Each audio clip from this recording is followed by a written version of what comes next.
श्री स्वामी समर्थ. मित्रांनो, एक गोष्ट खरंच सांगा, तुम्ही कधी स्वामी चरित्र सारामृत वाचायला बसलात आणि मनात अचानक विचार आला का की मी बरोबर वाचते ना, नियम चुकत तर नाही येत ना, आणि खरंच इच्छा पूर्ण होते का? जर हा प्रश्न तुमच्या मनात आला असेल तर आजचा हा व्हिडिओ तुमच्यासाठीच आहे. कारण आज मी तुम्हाला अगदी साध्या, सोप्या आणि मनाला भिडेल अशी भाषा सांगणार आहे. स्वामी चरित्र सारामृत वाचताना कोणत्या गोष्टी लक्षात ठेवल्या पाहिजेत आणि कोणत्या नियम पाळले पाहिजेत, आणि सर्वात महत्त्वाचं, वाचण्यातून मनातली इच्छा पूर्ण होण्याचे रहस्य नेमकं काय आहे. आणि मित्रांनो, शेवटपर्यंत हा व्हिडिओ नक्की पहा, कारण शेवटी मी एक अशी छोटी पण अत्यंत प्रभावी गोष्ट सांगणार आहे जी अनेक भक्तांच्या आयुष्यात ट्रेनिंग पॉईंट ठरली आहे. जय श्री स्वामी समर्थ. जय गुरुमाऊली. आजचा विषय खूपच खास आहे. स्वामी चरित्र सारामृत वाचताना या गोष्टी लक्षात ठेवा, मनातली इच्छा पूर्ण होतील. श्री भक्तांनो, आपण खूप वेळा बघतो, काही लोक नित्य पाठ करताना, काही लोक पारायण करताना, काही लोक स्वामीचे जप करताना, पण तरीसुद्धा ते म्हणतात मी इतकं वाचते पण मनासारखं काही होत नाही. आणि काही लोक अगदी साधं वाचन करतात पण त्यांचं आयुष्य बदलायला सुरुवात होते. मग भक्तांनो, फरक नेमका कुठे आहे? फरक आहे नियमामध्ये, नाहीतर ते भावनेमध्ये आणि निष्ठामध्ये. आणि आज आपण हेच समजून घेणार आहोत की सर्वात आधी आपण समजून घेऊया श्री स्वामी चरित्र सारामृत म्हणजे नेमकं काय. तर भक्तांनो, श्री स्वामी चरित्र सारामृत हा श्री स्वामी समर्थ महाराज चरित्र सांगणार एक दिव्य ग्रंथ आहे. हा ग्रंथ केवळ कथा नाही, हा ग्रंथ म्हणजे स्वामीच्या कृपेचे जिवंत रूप आहे. अनेक भक्त मानतात आणि सेवा मार्गातही हेच सांगितले जाते की या ग्रंथाचे नित्य वाचनाने आयुष्य, आरोग्य, स्थिती, संपत्ती आणि संकटातून सुटका मिळते. आणि म्हणूनच गुरुमाऊली परमपूज्य अण्णासाहेब मोरे यांच्या दिंडोरी प्रणीत सर्व मार्गात या ग्रंथाचे नित्य वाचन केले जाते. कारण स्वामी समर्थ हे केवळ देव नाहीत, ते आपले आईवडील आहेत, ते आपले गुरु आहेत आणि तेच आपले रक्षक आहे. आणि जेव्हा आपण त्यांच्या चरित्राचे वाचन करतो तेव्हा आपल्या मनातला आधार हळूहळू कमी होतो आणि आयुष्यात प्रकाश यायला लागतो. आता आपण येऊया मुख्य मुद्द्यावर. श्री स्वामी चरित्र सारामृत वाचताना कोणते नियम पाळले पाहिजेत, आणि हे नियम मी तुम्हाला खूपच सोप्या भाषेत सांगते, जेणेकरून तुम्ही लगेच आजपासून सुरू करू शकता. पहिला नियम, नित्य 3 अध्याय. भक्तांना सेवा मार्गात सांगितले जाते की रोज क्रम 3 अध्याय वाचायचे. म्हणजे आज जे अध्याय वाचले, उद्या त्यानंतरच असा क्रम ठेवायचा. आणि विशेष सांगितलेलं जातं की हे वाचन गुरुवारपासून सुरू करावे, कारण गुरुवार हा गुरुचा दिवस आणि स्वामी समर्थांचा हे गुरु रूपातच आहे. आणि भक्तांनो, वाचन सुरू करताना एक छोटासा संकल्प घ्या. संकल्प खूप मोठा नसावा असं नाही, फक्त मनात इतकं बोला की श्री स्वामी समर्थ, मी हे वाचन श्रद्धाने सुरू करते आहे, माझ्यावर कृपा करा, माझे मन शुद्ध करा आणि मला योग्य मार्ग दाखवा. एवढेच संकल्प पुरेसे आहे. दुसरा नियम, 11 माळी जप. वाचण्यापूर्वी किंवा वाचनानंतर श्री स्वामी समर्थ या मंत्रांचा 11 माळ जप करायचा. आता काही लोक म्हणतील की 11 माळ म्हणजे खूप वेळ लागेल, पण हे लक्षात ठेवा, आपण रोज मोबाईलवर किती वेळ घालवतो, आपण रोज अनावश्यक गोष्टीवर किती वेळ घालवतो. जर आपण स्वामीसाठी थोडा वेळ दिला तर स्वामी आपल्या आयुष्यभर वेळ देतात. आणि श्री स्वामी समर्थ हा मंत्र फार शक्तिमान आहे. हा मंत्र म्हणायला आधार देतो, भीती दूर करतो आणि आपल्या घरात सकारात्मक वाढवतो. तिसरा नियम, अहंकार विसरा. भक्तांनो, हा नियम खूप महत्त्वाचा आहे, कारण अनेकदा पण वाचन करतो पण मनात एक भाव येतो मी रोज वाचते, मी जप करते, मी किती चांगली भक्ती आहे. आणि भक्तांनो, इथे चूक होते. स्वामींना अहंकार अजिबात आवडत नाही. स्वामींना हवी असते ती नम्रता आणि पूर्ण समर्पण. म्हणून वाचताना मनात हे ठेवा की श्री स्वामी समर्थ, मी काहीच नाही, तुम्ही सर्व काही आहात. माझे आयुष्य तुमच्या चरणी आहे. आणि जेव्हा हा भाव येतो तेव्हा भक्तांचे संकट स्वतःहून कमी व्हायला लागतात. चौथा नियम, शुद्धता पाळा. वाचन करताना शक्यतो स्नान करून स्वच्छ कपडे घालून स्वामीचे फोटो किंवा मूर्तीसमोर बसून वाचा. काही लोक म्हणतात आमच्याकडे वेळ नसतो, पण शुद्धता म्हणजे केवळ बाहेरची नाही, शुद्धता म्हणजे मनाचीही आहे.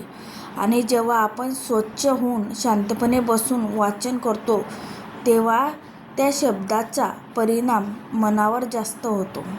आणि विशेष रात्री झोपण्यापूर्वी वाचन केले तर मन शांत होते, झोप चांगली लागते आणि घरात कलह कमी होतो. भक्तांनो, आता आपण समजून घेऊया इच्छा पूर्ण होण्याचे रहस्य. कारण शीर्षकात आपण बोलतोय मनातली इच्छा पूर्ण होतील. पण इथे एक गोष्ट लक्षात ठेवा की श्री स्वामी समर्थ आपल्या मनातली प्रत्येक इच्छा पूर्ण करतात.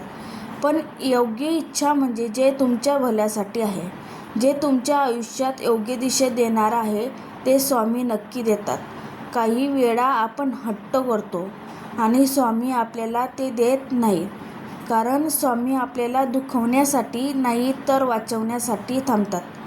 आणि म्हणूनच भक्तांनो, वाचन करताना तुमची इच्छा स्वामींना अगदी आईला सांगतो तसं सांगा. मनात कुठलीही बनावटपणा नको. काही लोक म्हणतात स्वामी मला हे हवंय, पण आतून त्यांचा विश्वासच नसतो.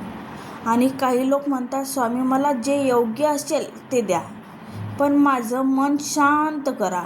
आणि स्वामी त्यांना खूप मोठं देतात. म्हणून भक्तांना वाचन करताना स्पष्ट बोला, स्वामी माझ्या मनात ही इच्छा आहे, मी तुमच्या चरणी ठेवते, तुम्हाला जे योग्य वाटेल ते करा. हा भाव आला की इच्छा पूर्ण होण्याची प्रक्रिया सुरू होते. भक्तांनो, आता मी तुम्हाला एक महत्त्वाची गोष्ट सांगते. संकल्पयुक्त पारायण म्हणजे वाचन केवळ सवयीने नको, वाचन हे संकल्पाने करावे. संकल्प म्हणजे मन एकाग्र करून ठरवणे. उदाहरणार्थ, श्री स्वामी समर्थ, माझ्या घरात सतत त्रास आहे, मी हे वाचन 11 दिवस नित्य करेन.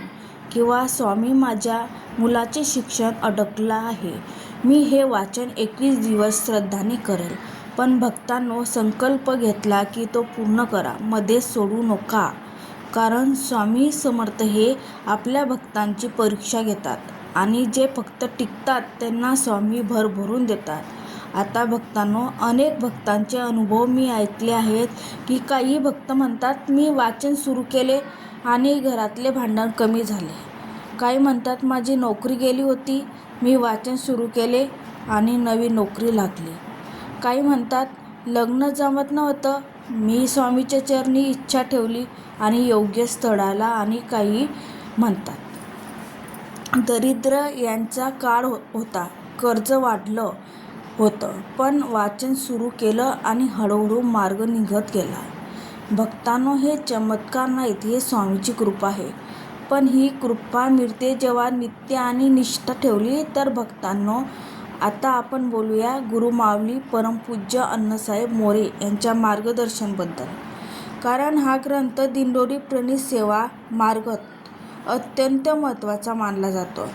गुरुमाऊली अण्णासाहेब मोरे हे श्री स्वामी समर्थ गुरुपीठाचे पीठाधीश आहेत आणि त्यांची सेवा मार्गात स्वामीचे नित्यसेवा, जप, पाठ आणि सामूहिक सेवा हे सर्व गोष्टींना खूप महत्त्व आहे.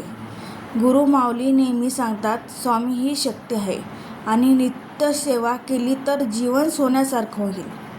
भक्तांनो, ही ओळ ऐकायला खूप साधी वाटते, पण याचा अर्थ खूप खोल आहे. कारण सेवा म्हणजे फक्त पूजा नाही, सेवा म्हणजे आपल्या मनाच्या स्वामीची चरणात सतत संपर्क ठेवणे. सेवा म्हणजे आपल्या वागण्यात नम्रता आणणे.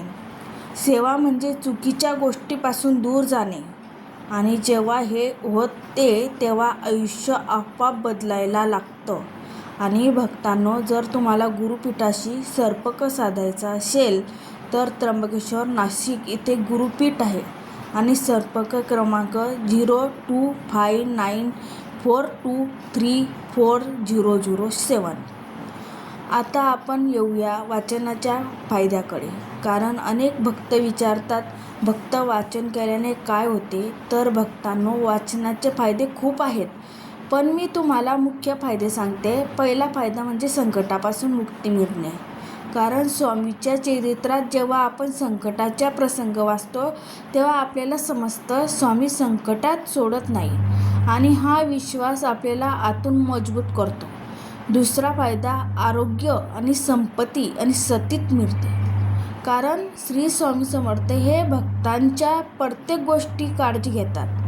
तिसरा फायदा म्हणजे दिव्य ज्ञान प्राप्त होते. म्हणजे आपले मन हळूहळू बदलते, आपला राग कमी होतो, आपली भीती कमी होते, आपली असुरक्षितता कमी होते. आणि चौथा फायदा म्हणजे मन शांत होते. आजच्या काळात सर्वात मोठी गरज आहे मन शांती.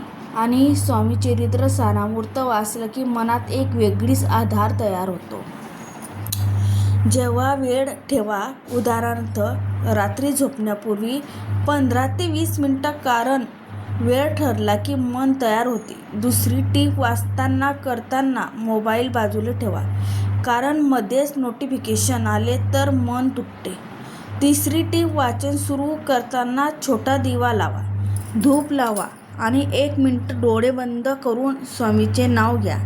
यामुळे वातावरण पवित्र होते. चौथी टीप, वाचन झाल्यावर 2 मिनिटं शांत बसा, लगेच उठून कामात जाऊ नका, कारण त्या शब्दाचे परिणाम मनावर बसायला वेळ लागतो.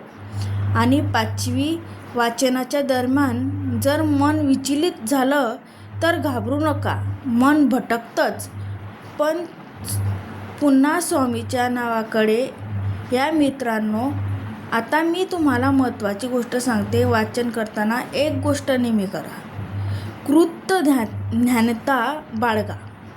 म्हणजे तुमचं आयुष्य कितीही कठीण असला तरी स्वामींना दररोज एकदा म्हणा, स्वामी जे आहेत यासाठी धन्यवाद. आणि मी तुम्हाला विश्वास बसणार नाही, पण तुम्ही कृतज्ञानात येते तेव्हा स्वामीची कृपा वेगाने सुरू होते. कारण स्वामींना भक्तांचे रडणे ऐकायला त्रास नाही, पण स्वामींना भक्तांचे विश्वास खूप प्रिय आहे. आणि कृतज्ञता म्हणजे विश्वास. भक्तांनो, आता आपण शेवटाकडे येत आहोत, आणि मी तुम्हाला एकच विनंती करते, जर तुम्ही आजपर्यंत स्वामीचरित्र सारामृत सुरू केले नसेल तर आजपासून करा. गुरुवारपासून सुरू करा. संकल्प घ्या, रोज 3 अध्याय वाचा, 11 माळी जप करा, शुद्धता ठेवा, अहंकार सोडा. स्वामी सेवात खरंच आयुष्याचं सोनं होईल. श्री स्वामी समर्थ.